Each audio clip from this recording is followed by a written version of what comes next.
Mga kabisnes naming minamahal, makikisuyo po kami. Naglalambing po kami sa inyo. Kung maaari po sana ay pakisuportahan natin Analisa Reality Vlog. Analisa Reality Vlog. Hello mga kabayan, kamusta po kayo? Magandang buhay, good morning. Welcome po sa aking YouTube channel, Analisa Reality Vlog. Bago ko gawin ang aking reaksyon, sariling opinion patungkol dito kay Kagwang Intoy, official naman po tayo. Yung pagbira niya kasama si Nika doon kay Pinuno Ka-Business at kay Mrs. Ka-Business. Ito yung 6 na araw na kasi yung nakalipas eh. So ngayon lang ako magbibigay ng aking opinion patungkol sa nangyari. Kasi may mga dito eh, may mga kapansin-pansin. Sabay ganun eh. Gusto ko muna pasalamatan lahat po, yung mga silent viewers sa aking munting kubo. Salamat po sa inyo. At yung mga nandyan lagi na nagla-like, nagko-comment, saka nag-share. At saka yung mga bagong pasok po.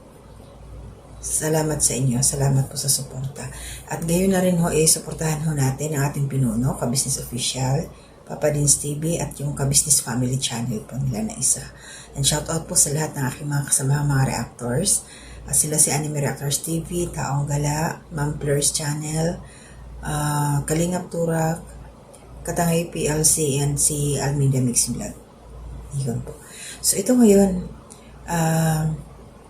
ano nga ba yung nangyari? Bakit ngayon ako nakapag-reaction dito kay Kagwang Intoy Official? Kasi yung una kay Kagwang by Papaya, nakapag-reaction na ako sa kanya. Yung unang bira niya sa Ka-Business Family, and din kay Kuya Buknoy. At ngayon, ito naman na medyo tayo ngayon eh, nadidelay na kasi daming kaganapan. So ito ngayon kay Intoy, ang napansin ko dito, nakakaiba, sinabi ko ang kakaiba. Dahil nung medyo nag-antay pa tayo ng ilang araw, marami ang alam ko marami nag-aabang. Bakit kaya si Intoy? Ano kaya nangyayari? So, alam naman po natin na si Nika ay nagpaiwan or dumaan doon sa kanila, sa Bicol. So, syempre, ito si Intoy, respeto sa asawa niya, nag-antay siya na makauwi muna si Nika para sa kanila pag-usapan kung ano yung gagawin. Paano sila makakapag-payback dito sa Ka-Business Family, kila Pinuno Ka-Business, kung saan sila nag-umpisa. Diba? So, yun ang ko kay Intoy, napansin ko sa kanya na, kasi kung tutusin, hawak na niya na yung pera, diba? Pwede na siyang bumanat, pwede na siyang bumira, pwede na siyang bumili at i-share niya na doon kila Pinuno Ka-Business. Pero hindi ginawa ni Intoy. Ganon kalaki, kataas ang respeto niya sa kanyang asawa. Yun ang masasabi ko. Nabanggit din ito ni Kabayan Anime na isa rin yun sa napansin niya na hindi basta-basta nagdesisyon si Intoy na wala si Nika. Kaya maganda yung ginawa nila, itong mag-asawa. Yun ang pagdating kasi sa ganitong mga sitwasyon, kailangan talaga pag-uusapan ng mag-asawa yung mga bagay-bagay para magkasundo sila kung ano yung pwedeng gawin. Mga suggestion, yung mga ganon-ganon. Kasi sila, Abay Papaya, Kagwang Bay Papaya, kasama naman niya si sila Junjun, sila Ate Mingkay, kompleto naman na, si Nika lang talaga yung wala. So, yun, pumunta sila sa sa grocery, doon sa pinupuntahan nila palagi, namimili. So, ayun, nakapamili sila Nika, then, hinatid nila doon kila Pinuno Ka-Business, kay Mrs. Ka-Business. Ito naging, dito, naging sentimental si Mrs. Ka-Business, kasi nga, syempre, hindi sa alam na nila yun na magbibigay, nararamdaman na nila yun. Siyempre, magsishare sila into Yung sentiments doon, yung pag-iyak ni Mrs. Ka-Business, yun yung yung sobrang na-overwhelm siya, yung kasayahan niya ba, yung basta masaya siya dahil nga yung mga katulad nila into, yung mga kagwangs, marunong isipin yung mga tao kung sino yung nakatulong sa kanila. Parang ganun yun eh. Kasi likas sa ating mga Pilipino na marunong tayo tumanaw ng utang na loob. Ganun tayo eh. Pilipino kasi tayo eh. Nandiyan sa atin yan. Nasa kaugat-ugatan natin yung utang na loob. Pero syempre, mayroon pa rin namang iba na siguro ibang lahi kaya walang utang na loob. Diba? May mga ganun eh. Hindi kasi tayo pare-parehas. Pero ito si Intoy, si Nika, ang ganda ng ginawa nila. Silang mga kagwang sa nakasahod na. May kanya-kanya silang diskarte kung paano, paano mapapasaya sila pinuno ka business. Oo, number one talaga bigas. Andoon. Bigas ang kanilang prioritize kasi nga yun ang talagang kailangan natin mga tao. Di bali walang ulam basta may bigas. Kaya malaking tulong yun. Nakita naman natin na mayroon na sila mga pinupuntahan, yung mga beneficiaries na papaabutan na rin ng biyaya na galing doon sa mga kagwangs. Diba? Malaking tulong yun na ginawa nila Intoy. At ito sa akin, nagpa-practice na sila kung paano mag-share ng kanilang blessing. At isa pa, ito si Intoy, siya yung kagwang na napaka-controversial. Bakit controversial? Alam naman na natin na noon, mga pinagdaanan ni Intoy na maangas. Narinig ko yung salitang ito kay kay Enzo. Yung batang ito sa kaya nakuha yung salitang maangas. Yun, si Intoy maangas, hambog, mayabang, siya na lang lagi, yung mga ganon-ganon.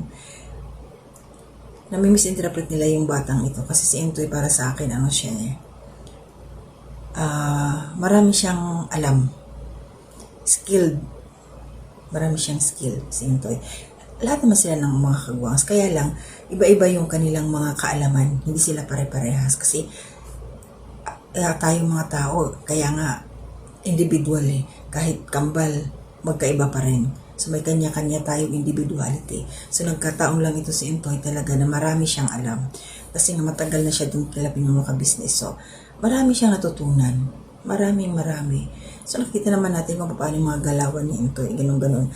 Kinaiinis na siya pero ganun siya. Wala tayong magawa. Yun ang kanyang nature. Ganun siya masayahin, makulit. Basta ganun. Tapos yung pananalita niya, wag na natin questionin kasi ganun talaga para sa akin Yun talaga siya. Ang importante doon yung puso ni Intoy, kahit ganun siya. Siyempre rin waray kasi yan may time kami na matigas magsalita, lalo na si Intoy, ilalaki yan Ano talaga siya. Kaya, pero ayun na. Nakita natin kung paano sila nagbigay ng pasasalamat sa family ka business. At pasalamat din ito si Kagwang Intoy kay Boss Dave. So, pinaabutan din niya ito ng blessing. Binigay niya kay Mrs. Ka-Business. Dahil nga, si Boss Dave nga naman talaga yung tumulong sa kanila sa pag-set up ng kanilang YouTube channel.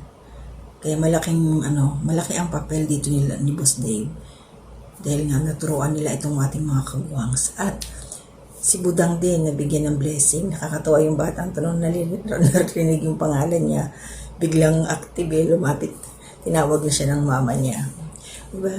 So, ganun na. At least, ito sila Nika din. Marunong. Kasi sila Junjun din naman nagbigay ng blessing din. Alam naman natin yung mga sitwasyon ng ibang mga kagwangs. Katulad nila Kuya Buknoy na sapat-sapat din, di ba?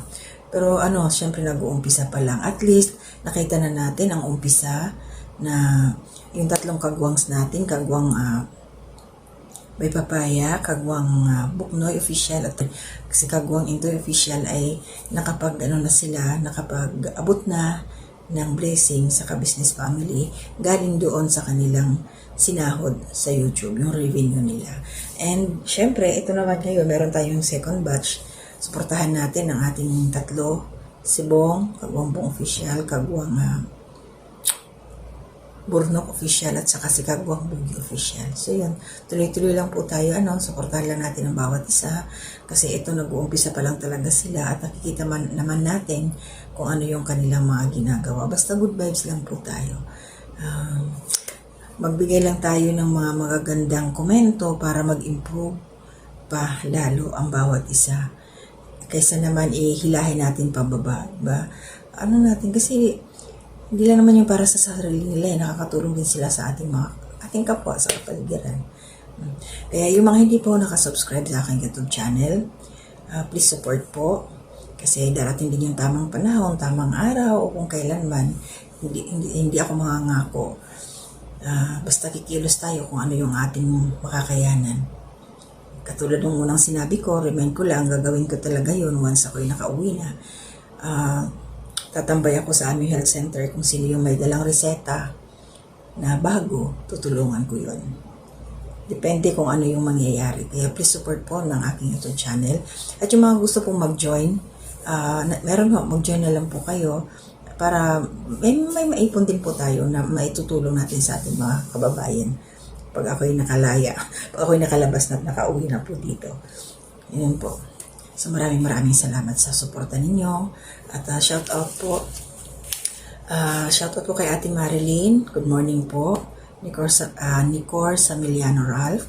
And Ma'am Marilyn Cabanilla, salamat po. Lagi kayo nariyan. Nakasuporta sa aming lahat. And Ma'am Maria Luisa Cartalaba, thank you rin po. And Kabayan Jessie Lucas, thank you. Ate M. Scored, salamat din po sa support. And of course, syempre, to my silent viewers, maraming salamat sa inyo. Alam ko nandiyan lang kayo, nanonood, nagmamasid. Mag-comment lang po kayo anytime para may shoutout ka rin po kayo. Para ng aking pasasalamat sa inyo. At mag-comment din po kayo para mas na-improve pa natin yung pagbibigay ng reaction. Pwede ho tayo magtanungan, tanong lang po kayo sa comment section. Yun lang po. Wala akong problema sa akin. Basta maging open lang po tayo sa bawat isa. So maraming salamat at shout out po din sa ating kay Mrs. Ka-Business.